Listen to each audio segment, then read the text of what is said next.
Assalamu alaikum all of you. I hope you all are feeling very well. You are watching my YouTube channel about spoken English, MA English, political science, history and CSS with Miss Harim.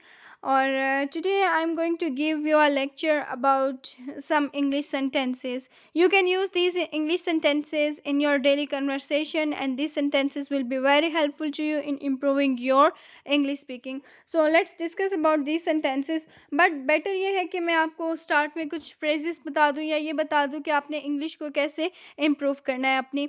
जैसे कि आप किसी से agree कर रहे होते हैं तो कहते हैं ठीक है की जगह आपने आप एग्जैक्टली कहना है। आप कहते हैं बिल्कुल, ठीक है, आपने बिल्कुल की जगह एब्सोल्युटली कहना है।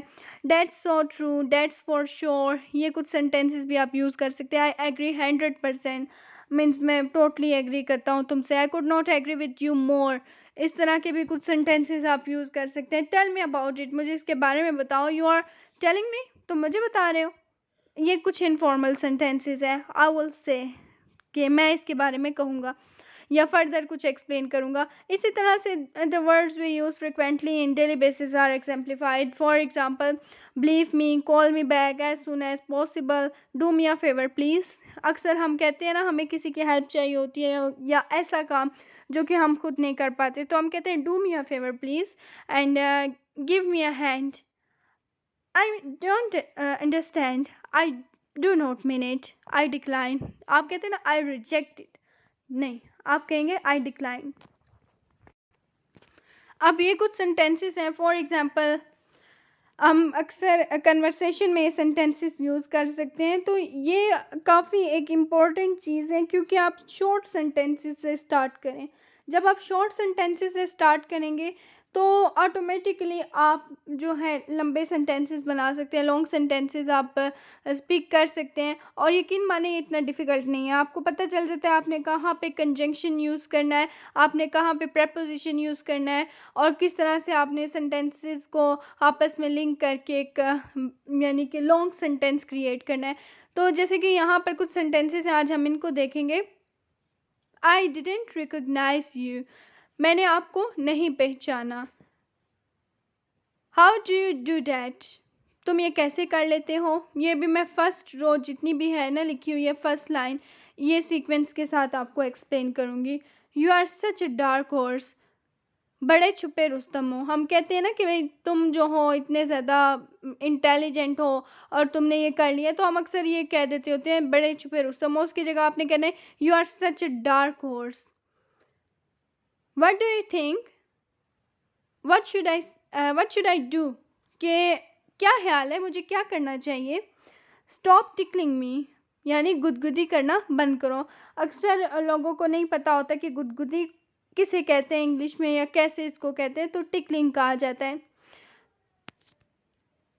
सच अ मूचर आर यू, बड़े ही मुफ्तखोर हो। और रिंग देयर क्लॉथ्स, कपड़े निचोड़ दो। वेट आउटसाइड, बाहर इंतज़ार करो। स्पीक योर माइंड, अपने दिल की बात कहो। यू आर सच अ गलजन, तुम बड़े ही पेटू हो। देन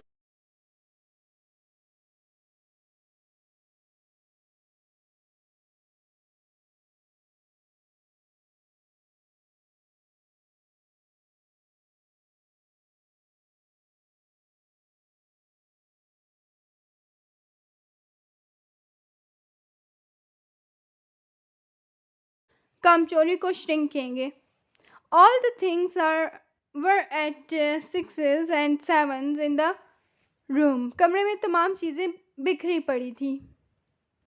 तो ये बहुत इंपॉर्टेंट कुछ सेंटेंसेस हैं, जैसे कि एट सिक्सेस एंड सेवन के बिखरी पड़ी थी चीज़ें, ठीक है, सिक्सेस एंड सेवन आप इसको यूज़ कर सकते हैं क्योंकि मडलिंग हुई हुई है। मडलिंग के साथ आप इसे रिलेट करके बोलेंगे ना, मडलिंग किसे कहते हैं, बेतरतीबी को, तो ये सेंटेंस आपको इजी लगेगा। Then do not pay off all scores and be friends, के पुराने बदले ना चुकाओ और दोस्त बन जाओ। Why are you pulling my leg, तुम मेरा मजाक क्यों बना रहे हो। देन सो फार सो गुड, अभी तक तो सब ठीक है। नो सच लक, ऐसी किस्मत कहाँ। His efforts were crowned with success, इसकी कोशिशें फल ले आई। क्राउन्ड विद सक्सेस, ठीक है, मतलब फल ले आई, मीन्स क्या चीज़, उसकी एफर्ट्स, ठीक है, उसका hard work. Then the police caught the thief red handed के थीफ रेड हैंडेड मतलब रंगे हाथों पकड़ लेना किसी को, यानी पुलिस ने चोर को रंगे हाथों पकड़ लिया। Do what you have to do, यानी अक्सर जब हम किसी को थ्रेट करते हैं ना तो हम कहते हैं जो करना है तुम कर लो, ठीक है, जो करना है करो।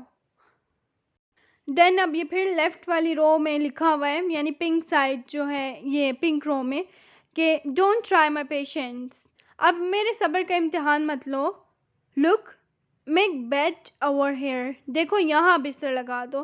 टू द पॉइंट, काम की बात करो। हैंग ऑन अ मिनट, एक मिनट रुको ज़रा। I have nothing to do with this, मुझे इससे कोई फ़र्क नहीं पड़ता। वॉल्स हैव ईयर्स, कि हम कहते हैं ना अक्सर कि दीवारों के भी कान होते हैं। नोबडी वाज होम, घर पे कोई नहीं था। How long does it take to get here, कि वहाँ पहुँचने में कितना टाइम लगता है। So it is the interrogative sentence. Why have you offended him, तुम इससे क्यों नाराज, यानी कि तुमने इसे नाराज क्यों किया, कि तुमने इसे ऑफेंडेड जो है ना यहाँ पे नाराज के लिए यूज़ किया जा रहा है। ऑफेंड एंग्री भी होता है और ऑफेंड भी होता है। देन डोंट शिर्क वर्क, यानी काम से जी मच रहा हो, ये सेंटेंस रिपीट हुआ है। देन सेकंड रो में आ जाए येलो साइड पे, it is a sin call name, यानी गाली देना जो है ना एक बुरी बात है, या गाली देना गुनाह है। शी हैज़ इंटॉक्सिकेटेड आइज, हम कहते हैं ना कि बहुत खूबसूरत नशीली आंखें हैं, तो इसको कहा जाता है कि इसकी आंखें नशीली हैं। What the eye sees not, ना रहेगा बांस ना बजेगी बांसुरी, हम अक्सर ये सेंटेंस भी यूज़ करते हैं जब हम कहते हैं ना कि चलो हम ऐसे कर लेते हैं तो ना बजेगा बांस ना रहेगी बांसुरी। देन आप कह सकते हैं what the eye sees not. Much try little wool, के रात भर रोते रहे मरा कोई नहीं। And have a little more, थोड़ा और लीजिए, हम अक्सर कहते हैं ना हैव अ लिटिल मोर, कि आप पाए हैं आप थोड़ा सा और लीजिए। देन एवरीवन फॉर हिमसेल्फ, हर बंदे को अपनी फिक्र करनी चाहिए। जस्ट टेस्ट इट, चख कर देखो। She is so sceptical, sceptical कहा जाता है शक्की मिजाज को, यानी वो बहुत शक्की है। माइंड योर लैंग्वेज, मुंह संभाल कर बात करो। व्हाट शैल आई से, मैं क्या कहूँ। लव बिगेट्स लव, दिल को दिल से राह होती है। तो ये कुछ सेंटेंसेस हैं और आई होप दैट ये सेंटेंसेस आपने पहले कभी यूज़ नहीं किए होंगे, इसी वजह से मैं कुछ चाहती हूँ कि मतलब नई नई चीज़ें आपके सामने लेकर आऊँ, यानी जो यूनिक हो, और आप जब कहीं ऑफिस में या फिर घर पे किसी के साथ या कोई गेस्ट हो उनके साथ बोले तो आपका एक अच्छा इम्पैक्ट पड़े, अच्छा इंप्रेशन पड़े। So these were some English sentences and these sentences will be very helpful to you. So try to use these sentences at home and office. So do not forget to subscribe to my YouTube channel and give your views in comment section. अपने views ज़रूर दिया करें video के बारे में ताकि पता चले कि आप लोग कितने ज़्यादा इंटरेस्टेड हैं और आपका क्या चाह रहे हैं कि आप किस लिहाज से वीडियो चाह रहे हैं कि वीडियो किस सब्जेक्ट के बारे में होनी चाहिए ज़्यादा, अबाउट स्पोकन इंग्लिश, CSS या मास्टर्स प्रोग्राम जो मैं पढ़ाती हूँ उससे रिलेटेड। तो फर्दर ये है कि इंशाल्लाह नेक्स्ट वीडियो में भी मैं आपको कुछ सेंटेंसेस के हवाले से गाइड करूँगी।